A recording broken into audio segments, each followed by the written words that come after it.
Hi friends, நம்ம இன்றைக்கி காடை வறுவல் பார்க்கலாம். காடை க்ளீன் பண்ணி வாஷ் பண்ணி எடுத்து வச்சுருக்கேன். ஒரு கடாயில் எண்ணெய் ஊற்றி எண்ணெய் நல்லா காஞ்சதுக்கப்புறம் பட்டை, லவங்கம், பிரிஞ்சி இலை, 2 வெங்காயம், கருவேப்பிலை போட்டு நல்லா வதக்கி விட்டுக்கலாம்.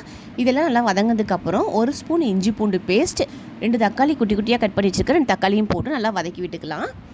இதுக்கு மசாலா அரைச்சி வச்சுருக்கேன். என்ன மசாலான்னு பார்த்தீங்கன்னா 4 லவங்கம், ஒரு பட்டை, ஒரு அன்னாச்சி மொக்கு, ஒரே ஒரு ஏலக்காய், 1/4 ஸ்பூன் மல்லி, 1 ஸ்பூன் மிளகு, 1/4 ஸ்பூன் ஜீரகம், 1/4 ஸ்பூன் பெருஞ்சீரகம். இந்த பவுட்ரு இப்போ போட்டுக்கலாம். நம்ம ட்ரை ஃப்ரை பண்ணிவிட்டு மிக்ஸி ஜாரில் அரைச்சி போட்டுக்கணும். இதெல்லாம் நான் பச்சை வாசனை போனதுக்கப்புறம் காடை வாஷ் பண்ணி வச்சுருக்கோம்ல, அதையும் போட்டு நல்லா மிக்ஸ் பண்ணிக்கலாம்.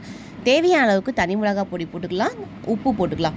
எல்லாத்தையும் போட்டு காடை முழுகிற அளவுக்கு தண்ணி ஊற்றிட்டு ஒரு 1/4 மணி நேரத்துலேருந்து 20 நிமிஷத்துக்கு அப்புறம் பாருங்கள், சூப்பரான காடை வறுவல் ரெடி ஆயிடுச்சு.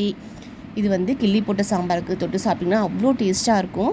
அதில் சாந்து எடுத்து ஒயிட் ரைஸ்க்கு பிசைஞ்சு சாப்பிட்டா கூட சூப்பராக இருக்கும். நீங்களும் வீட்டில் ட்ரை பண்ணி பாருங்கள். சூப்பரான காடை வறுவல் ரெடி. நம்ம வீடியோ பிடிச்ச லைக் பண்ணுங்கள், மறக்காமல் சேனலை சப்ஸ்கிரைப் பண்ணுங்கள். தேங்க்யூ.